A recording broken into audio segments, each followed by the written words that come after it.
नमस्कार बंधू भगिनींनो, अविरत राजे बिरादार या यूट्यूब चॅनलमध्ये आपल्या सगळ्यांचे स्वागत आहे. मी सौ गायत्री अमोल बिरादार. धनंजय मुंडे पंढरपूरला एका कार्यक्रमामध्ये भूमिपूजनासाठी गेले असताना बाहेर आल्यानंतर पत्रकारांनी त्यांना काही क्वेश्चन केले आणि त्या क्वेश्चनमध्ये एक पत्रकार असे म्हणतात, की "दादा तुम्हाला फार संकट आले. त्या संकटाबद्दल तुम्ही विठुरायांच्या चरणी काय सांगितलं?" तर धनंजय मुंडेंचं उत्तर होतं अर्थात त्या ठिकाणी, की धनंजय मुंडे म्हणतात, संकटांचं काही नाही. प्रारब्ध असतं. प्रारब्धाने संकटं येत असतात. प्रारब्ध तर देवाला पण चुकलं नाही. विठुरायांना पण प्रारब्ध म्हणजे सगळ्याच देवांना अर्थात देवाचा अवतार जेव्हा-जेव्हा झाला त्यांना प्रारब्धाचे भोग भोगावेच लागले. आता धनंजय मुंडेंवर प्रारब्धाचे भोग जे काही संकट असतील असं काहीच नाही. कारण धनंजय मुंडेंचं प्रारब्ध इतकं चांगलं आहे, की त्यांच्या एवढं चांगलं प्रारब्ध कुणालाच नसेल, इतकं त्यांना प्रारब्धाने मिळालेलं आहे. त्यांना आयत्या घरी राजकीय वारसा प्रत्येकाला वाटतं, की मला माझ्या आजोबांची कृपा असावी, कुणाला वाटतं काकाची कृपा असावी, कुणाला वाटतं वडिलांची कृपा असावी. त्यांच्या कृपाआशीर्वादाने मी मोठा होतो. अर्थात त्यांच्या घरी फुल ना फुलाची पाकळी राजकीय वारसा एवढा मोठा, त्यामुळे त्यांना डायरेक्टली पायावर पाय ठेवून जायला रस्ता होता. ज्यांना काहीच पुण्याई मिळत नाही राजकारणाची किंवा घरामध्ये राजकारणाचा वारसा नसतो, शिक्षणाचा वारसा नसतो, अशा वेळी खूप मेहनत घ्यावी लागते. धनंजय मुंडेंना अशी मेहनत घ्यायची फारशी काही गरज पडली नाही. पण मग संकट कोणते आले? प्रारब्धाने तर त्यांना मंत्रिपद, आमदारपद सगळंच मिळालं प्रारब्धाने त्यांच्या घरामध्ये. धनंजय मुंडेला मिळालं, बहिणींना मिळालं, सगळ्यांनाच जवळपास मिळालं अनेकांना. पण गेल्या वर्षी जी संकटं आली, की धनंजय मुंडे पुढे म्हणतात, "वर्ष सगळं संपलं, संकटं संपली." म्हणजे गेल्या वर्षीच्या संकटांविषयी अर्थात धनंजय मुंडेंनी सांगितलं. गेल्या वर्षी धनंजय मुंडेंवर संकट कोणतं आलं म्हणाल?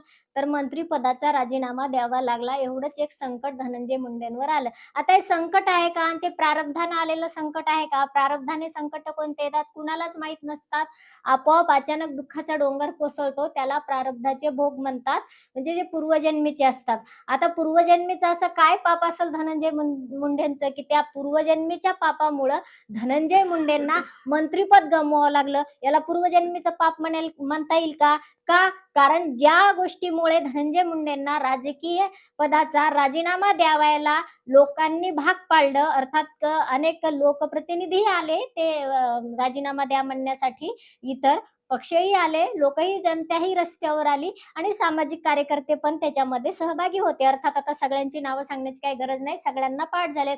सगळ्यात जास्त समोर चेहरा होता तो म्हणजे अंजली दमाण यांचा. आजही त्या विरोधातच आहेत धनंजय मुंडेंच्या. रोज विरोधातच बातम्या ठोकत असतात धनंजय मुंडेंच्या. अर्थात त्यांनी राजीनामा दिला तरी आमदारकी सुद्धा गेलीच पाहिजे. पण याच्याही पेक्षा जास्त मजबूत विरोधात कोण उभं राहिलं धनंजय मुंडेंच्या? तर धनंजय मुंडेंची बायको. धनंजय मुंडेंची लाडकी बायको धनंजय मुंडेंच्या विरोधात उभ्या ठाकल्यात अर्थात करुणा मुंडे. करुणा धनंजय मुंडे असं त्या पूर्ण नाव सांगत असतात. त्याच्यामुळे सगळ्यांनी पूर्णच सांगितलं पाहिजे. तर अर्थात त्यांची स्वतःची सख्खी पत्नी त्यांच्या पत्नी सख्याच आहेत त्यांच्या, सावत्र नाहीत. त्याच्यामुळे त्यांची सख्खी पत्नी उभी राहिली आणि तिळे जास्त म्हणजे अंजलीताईंनी तर म्हणलं मंत्रिपदाचा राजीनामा झालाच पाहिजे. पण त्यांची स्वतःची पत्नी म्हणायची, की आमदारकीचा पण राजीनामा झाला पाहिजे आणि तो मी 6 महिन्यात घालवणार. इतकी विरोधात का गेली बरं स्वतःची पत्नी? लोकं प्रश्न विचारू लागले अर्थात पत्रकार. तर त्यावेळेस करुणा धनंजय मुंडे म्हणतात, की धनंजय मुंडेंनी कलेक्टरच्या ऑफिसमध्ये, नुसत्या ऑफिसमध्ये नाही, कलेक्टरच्या समोर त्यांच्या स्वतःच्या स्थानिक जिल्ह्याच्या ज्या कलेक्टर, त्या कलेक्टरच्या समोर वाल्मिक कराड करून अर्थात धनंजय मुंडेंचा कार्यकर्ता वाल्मिक कराड यांच्याकडून स्वतःच्याच बायकोला कार्यकर्त्यांकडून मारायला लावलं. स्वतःच्या समोरच मारायला लावलं. डोकं फुटेपर्यंत मारायला लावलं आणि ते डोकं फुटलेले फोटो करुणा मुंडेंनी आता सुद्धा दाखवले आणि सगळ्यांना दाखवले, की एवढं मला धनंजय मुंडेंच्या समोर धनंजय मुंडेचा कार्यकर्ता मारतो का? आणि तेही कलेक्टर सुद्धा समोर आहेत. धनंजय मुंडे समोर बसलेले आहेत आणि कार्यकर्ता उठून मारतो. हे प्रारब्ध पूर्वजन्मीचं असतं. हे काय पूर्वजन्मीत घडलंय का? स्वतःची बायको सांगत होती. पण ते स्वतःच्या बायकोनं सांगितलं, मारलेलं रक्त फुटेपर्यंत, बेशुद्ध पडेपर्यंत वगैरे. पण अंजली दमाने यांना काही गरज नाही बाबा, बायकोला मारला असेल काय, दोघांचे रोजच मार खातात नवरा-बायको. धनंजय मुंडेला एखादी बायको मारत असेल, धनंजय मुंडेने त्या दिवशी मारले. हे सगळ्यांचेच बायका मारतात, सगळ्यांचेच नवरे मारतात. ते ज्यांच्या त्यांच्या घरात होत असेल. असं अंजली दमाने यांनी कधी त्यांचं फॅमिलीचं नाही काढलं. अंजली दमाने या विरोधात का उभ्या राहिल्या धनंजय मुंडेंच्या राजीनाम्यासाठी? तर संतोष भाऊ देशमुखांचा तो इतका इतका सत्यवादी, न्यायनिष्ठ, कर्तव्यशील चेहरा उभ्या महाराष्ट्राने पाहिल्यानंतर सगळ्यांचे हृदय पिळवटून निघले. एकही हृदय असं राहिलं नाही की ज्यांना हृदय आहे ते हृदय रडलं नाही. धाय मोकळून एक दिवशी रडलं, ज्या दिवशी संतोष भाऊंच्या हत्येचे फोटो सगळीकडे व्हायरल करण्यात आले. अर्थात सर्वसामान्यांना खुले करण्यात आले पाहण्यासाठी. गृह मंत्रालय असेल, त्यांच्या त्या सीआयडीच्या टीम असतील, त्यांच्या सगळ्या चौकशी यंत्रणा असतील, त्या सगळ्यांनी ते फोटो काय केले, जनसामान्यांसाठी खुले करून टाकले पाहायला, व्हायरल केले, सगळीकडे प्रसिद्ध केले. पाहू द्या, पाहू द्या, पाहू द्या सगळ्यांना. तेव्हा धनंजय मुंडेंचा राजीनामा झाला नव्हता. त्यानंतर झटक्यात धनंजय मुंडेंनी राजीनामा दिला. तोपर्यंत देत नव्हते. कारण बंद दाराआड त्यांचा जो मोठा नेता आहे, धनंजय मुंडेंना मोठा करणारा अजित पवार, देवेंद्र फडणवीस अर्थात मुख्यमंत्री, अर्थात गृहमंत्री देवेंद्र फडणवीस, अशी मीटिंग त्या ठिकाणी होती. बंद दाराआड धनंजय मुंडेंना त्या मीटिंगमध्ये घेतलं होतं. राजीनामा दे म्हणत होते, तरी धनंजय मुंडे त्यांना राजीनामा देत नाही म्हणले होते.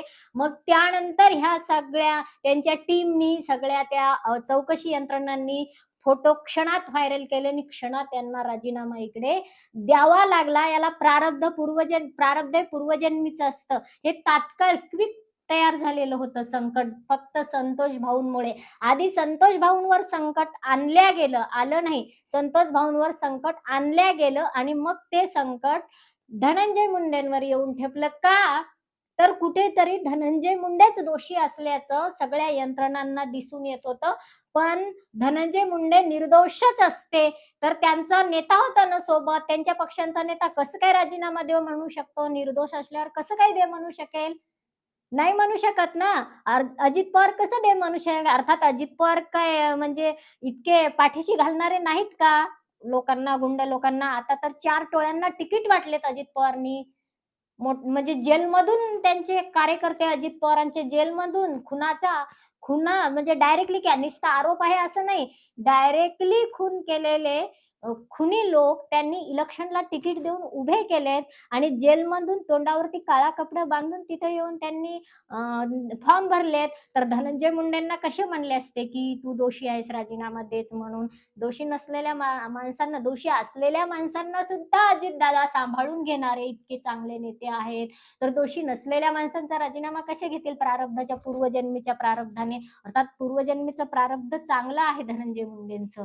पण धनंजय मुंडेंनी स्वतःच्या प्रारब्धाची तुलना भगवंताच्या प्रारब्धाशी केली, हे मात्र प्रश्न पाडणार आहे. कारण भगवंताचं जे प्रारब्ध आहे ना, तर त्या प्रारब्धाशी कुठल्याही सर्वसामान्य जीवजंतूची तुलना होऊ शकत नाही. ते भगवंताचं प्रारब्ध फार निराळ आहे. भगवंताला प्रारब्धाचे भोग भोगावे लागले, पण भगवंताच्या प्रारब्धाचे भोग भोगत असताना जनकल्याण आहे, नक्की अशा निर्दोष माणसाचा जीव नाही घेतला, लहान बालकांच्या कोणाचा जीव घेतला नाही. तिथे तिथे प्रारब्ध कोणाचं येईल? यांच्या बाजूला. तर पुतना मावशीचं प्रारब्ध या राजकीय नेत्यांच्या प्रारब्धाशी मिळतं जुळतं होतं. पुतना मावशीवर जर एखादं संकट आलं पुढं, भगवंतांनी पुतना मावशीला मारलं, मग पुतना मावशीवर आपण संकट आलं म्हणू. पण त्याआधी पुतना मावशींनी काय केलं?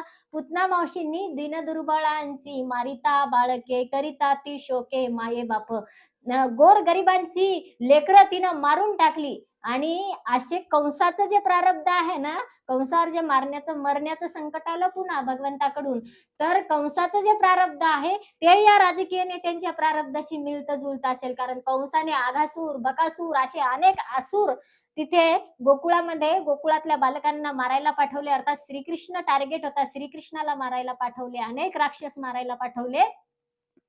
आणि भगवंतांनी या सगळ्यांना मोक्ष दिला. काहींना सदनाला पाठवलं भगवंतांनी आणि या सगळ्यांना त्यांच्या पापाची शिक्षा झाली. पण भगवंताचं प्रारब्ध कोणतं आहे, तर भगवंतावर हे संकट आले राक्षस मारायला. अर्थात आता धनंजय मुंडेंना किंवा इतर मंत्र्यांना असे कोणते राक्षस मारायला गेले? कोणत्या राक्षसांनी यांना मारलं, की हे भगवंताच्या प्रारब्धाशी स्वतःच्या प्रारब्धाची तुलना करू पाहतायत? करू पाहतायत नाही, केली त्यांनी तुलना भगवंतासोबत. आता भगवंतावर जे संकट आले, आगासूर, बकासूर, पुतना मावशी विष पाजायला आली, हे भगवंतावर संकट आले. मग भगवंताच्या प्रारब्धाचे भोग म्हणूत का आपण ते? भगवंताचं प्रारब्ध जे आहे ना, भगवंतांनी ते संकट झेलले आणि भगवंतांनी स्वतःचं संरक्षणही त्या संकटातून करून घेतलं. कारण तो भगवंत आहे, तो चतुरातू शिरोमणी गुण लावण्याची खाणे. तितक्या भगवंताच्या तिथपर्यंत आपण जाऊ शकत नाही. तो किती हुशार आहे याचे अंत लावू शकत नाही. तो किती हाताचा आहे हेही सांगू शकत नाही आपण. भगवंताच्या प्रारब्धासोबत आणि भगवंताच्या जीवनासोबत आपली लेवल आपण लावूच शकत नाही. कारण ते भगवंत एक वेगळा आहे. तो कुठं नाही अशी जागा नाही, कुठं आहे असं सापडायला गेलं आणि सापडतही नाही. कुणाला पकडू म्हणलं तो पकडल्याही जात नाही, कुणाला सोडून देऊ म्हणलं तर तो सुटतही नाही. असा तो भगवंत आहे.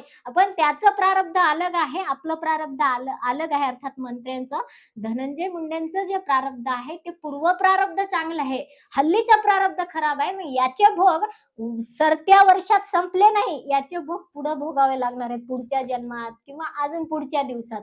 सरत्या वर्षात संपले नाही, भोग आताशी तयार झालेत. म्हणजे संतोष भाऊ देशमुखांची जी हत्या झाली ना, अर्थात दीनदुर्बळांची मारिता बाळके म्हणतात ना, त्या एका शांत आणि गरीब आईचा तो रडणारा चेहरा, धाय मोकळून रडणारा चेहरा पाहिल्यानंतर तिच्या पोटचं जे लेकरू मारलं, अर्थात संतोष भाऊ देशमुखांना जे मारलं धनंजय मुंडेंच्या कार्यकर्त्यांनी, अर्थात अजित पवारच्या पण कार्यकर्त्यांनी, पण तो विष्णू चाटे अजित पवारच्या कार्याचा त्या पक्षाचा पदाधिकारी आहे. मग अजित पवारच्या कार्यकर्त्यांनी अर्थात धनंजय मुंडेंच्या कार्यकर्त्यांनी प्रत्यक्ष हत्या केली संतोष भाऊंची. हे दीनदुर्बळांची मारिता बाळके या राक्षसी वृत्तीने संतोष भाऊंचा खून केला, संतोष भाऊंचं रक्त यांनी पिलं. अर्थात यांनी असे अनेक हत्या केलेल्या आहेत या लोकांनी. कोणाच्या आशीर्वादाने? ह्या मंत्री लोकांच्या, स्थानिक आमदारांच्या आशीर्वादाने. कुणाच्या आशीर्वादाने? त्यांना बंदुका मिळत होत्या, गन मिळत होत्या, तर ह्या मंत्री लोकांच्या आशीर्वादाने त्यांना विदाऊट लायसन त्यांना बंदुका मिळत होत्या. विदाऊट लायसन त्यांच्याकडे सगळे हत्यार उपलब्ध होत होते. कोणाच्या आशीर्वादाने? ह्याच मंत्री लोकांच्या आशीर्वादाने. आणि संतोष भाऊंच्या हत्येमुळे यांना ते मंत्रीपद गमवावं लागलं. मग याला आपण प्रारब्धाचं संकट म्हणूत का? हे प्रारब्धाचं संकट आहे का? संतोष भाऊंची हत्या म्हणजे काय यांच्यावर आलेलं संकट होतं का? यांना निसर्गाने सांगितलं होतं का तुम्ही संतोष भाऊंची हत्या करा, कारण तुमचं ते पूर्वजन्माचं संचित आहे असं म्हणलं होतं का? याला असं म्हणता येईल का? मग इथे जर धनंजय मुंडे प्रारब्धाचं संकट म्हणून पाहतात, तर हे कसं असेल प्रारब्धाचं? आणि तेही भगवंताच्या प्रारब्धासोबत यांनी लावू पाहत असतील स्वतःचे प्रारब्ध, तर ते शक्य नाही. असा विचारही अर्थात धनंजय मुंडेंनीच नाही, कुठल्याच मंत्र्यांनी भगवंतासोबत तो विचार लावू नये. नाहीतर मोठा या ठिकाणी यांना संत म्हणावे लागेल. या मंत्र्यांना संत म्हणावे लागेल. मंत्रिपद टाकून द्यावं लागतील आणि यांनी भगवे वस्त्र धारण करून मग जंगलात जावं लागेल, तिकडे कुंभमेळ्यात जाऊन बसावं लागेल. तेव्हा यांना भगवंताच्या प्रारब्धासोबत म्हणते. भगवंताला आता दुसरी गोष्ट, यांना मंत्रिपद गेलं तर हे म्हणतात ते प्रारब्धाचं संकट होतं. मंत्रिपद जाणं हे प्रारब्धाचं संकट नाही, तो त्याग. वास्तविक पाहता आपण स्वतःच त्या पदाचा त्याग करायला पाहिजे होता.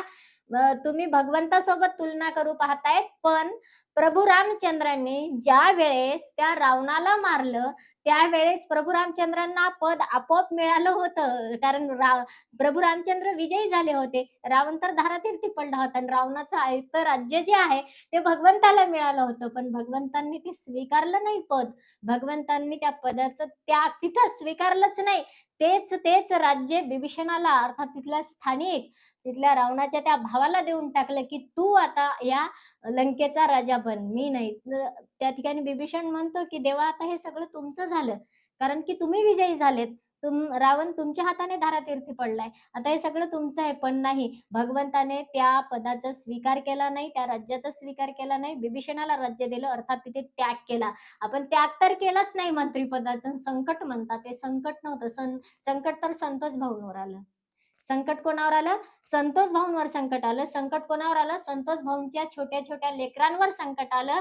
त्यांना आयुष्यभरासाठी संकट झाले. आता ते संकट तर त्या ठिकाणी संतोष भाऊंच्या आई वडिलांवर आलं, आता म्हातारपणच त्यांचं लेकरू गेलं. संकट तर त्यांच्या भावावर आलं, जे भावाचं छत्र हरवलं आयुष्यभराचं. संकट तर त्या बहिणीवर आलं, जी प्रत्येक रक्षाबंधन आल्यानंतर जिला राखी बांधायची, की डोळ्यात हातात राखी घेतल्याबरोबर डोळ्यात अश्रू येतील, पुढे भाऊ दिसेल, पण हात पुढे थरथरतो. राखी बांधणारा तो भाऊ, बांधून घेणारा तो भाऊ नाही. भाऊबीज आली, की ताट पुढं करून घेते. आता खूप ओवाळावं भावाला, भावाच्या पाया पडावं, दर्शन घ्यावं, पण तो भाऊ पुढं नाही. संकट त्या बहिणीवर आलं, संतोष भाऊ देशमुखांच्या.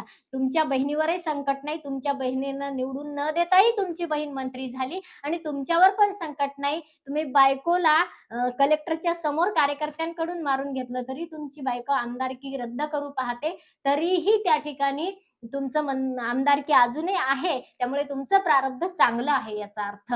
पण संकट तर महादेव भाऊ मुंडेंच्या पत्नीवर आलं, कारण तिच्या आयुष्याचा पती मात्र तुमच्या कार्यकर्त्यांनी हिरावून घेतला. त्याला म्हणतात संकट. तुमचे संकट तुम्हाला काय, पुन्हा नगर परिषदेच्या निवडणुका झाल्या, तुम्ही विजय मिळवून घेतला. विजय मिळवणंही तुमच्याच हातात असतं मंत्री लोकांच्या, आणि हरून घेणंही, पडून घेणंही तुमच्याच हातात असतं. पण तुम्हाला विजय मिळाला, बहीण भावाला येऊन फोटो काढले, आमचे संकट पळाले, आम्ही पुन्हा विजयी झालो म्हणले, म्हणून सरते वर्ष सरलं की तुमचे प्रारब्ध संपले आणि तुमचे संकट संपले असं म्हणता. पण त्या महादेव भाऊ मुंडेंची पत्नी बिचारीचं संकट कधीच संपणार नाही. असे संकट तुम्ही लोकांवर आणत आहेत, आणि अर्थात तुमचा पक्ष तर खूपच आणत आहे. आणि म्हणून तुम्हाला तुमच्या चरणीच आता, जसं काही लोकांनी आता तुमचे संकट सरले, तुम्ही आता देवाच्या प्रारब्धासोबत प्रारब्ध आपलं लावलेलं आहे. पुनश्च एकदा विचार करा आणि विठुरायांच्या चरणी एवढं सांगा, की यानंतर तरी किमान आमच्या पक्षाकडून आम्ही लोकांवर असे संकट आणणार नाही, जेणेकरून महादेव भाऊ मुंडेंच्या पत्नीवर आणि संतोष भाऊ देशमुखांच्या पत्नीवर जे आपल्या आपल्या अतिशय चांगल्या कार्यकर्त्यांनी हे संकट आणले, ते पुनश्च आता दुसऱ्या माता भगिनींवर आणू नयेत. अर्थात तुमच्या मतदारसंघात तरी किमान अशी सदिच्छा विठुरायांच्या चरणी. आणि आपणास जर वाटत असेल खरंच धनंजय मुंडेंचं मंत्रिपद प्रारब्धाने गेलं, का संतोष भाऊ देशमुखांची हत्या झाली म्हणून गेलं, तर नक्की आपलं मत व्यक्त करा. सर्वांनी प्रतिक्रिया द्या. व्हिडिओला लाईक करा, शेअर करा, सबस्क्राईब करायला विसरू नका आणि हाईप सुद्धा करा. जय हिंद, जय भारत.